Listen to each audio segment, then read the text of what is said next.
Welcome back. Continuing the news. In this evening's health report, Chamela Pullen looks at gonorrhea. Gonorrhea is a common infection in Jamaica. It spreads through sexual contact and is caused by bacteria. It is a disease-causing agent that is usually transmitted through sexual intercourse from one partner that is infected to another. What happens when a person gets infected with gonorrhea is that they will begin to have symptoms within the reproductive system. This may include, but not limited to, in males, for example, burning while urinating.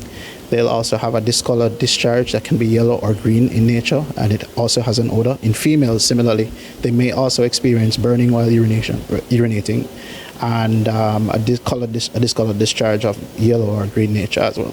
Medical experts say the infection poses a higher risk to sexually active women under 25 and men who have sex with men. Experts warn that if left untreated, gonorrhea can lead to serious health complications. One of the impacts of sexually transmitted disease overall is that it results in infertility. So you can have, issues with conceiving. So at the time of conception, people may find it more difficult to get pregnant, in women particularly. Gonorrhea, chlamydia tends to affect the tubes, the fallopian tubes, and can actually be a cause of what we call pelvic inflammatory disease.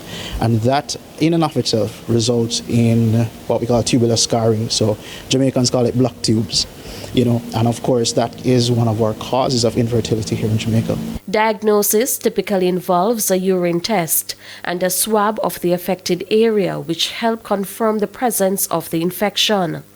The condition can be treated. We have specific drugs that we use, antibiotics. Oftentimes your healthcare provider would probably provide you with the CDC guidelines where we use an injection and tablets.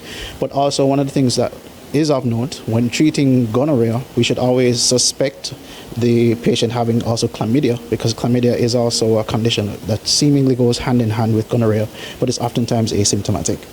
Individuals are being encouraged to practice safe sex and seek medical attention to prevent complication and spreading the disease. With your health report, I'm Chamela Pullen, wishing you good health.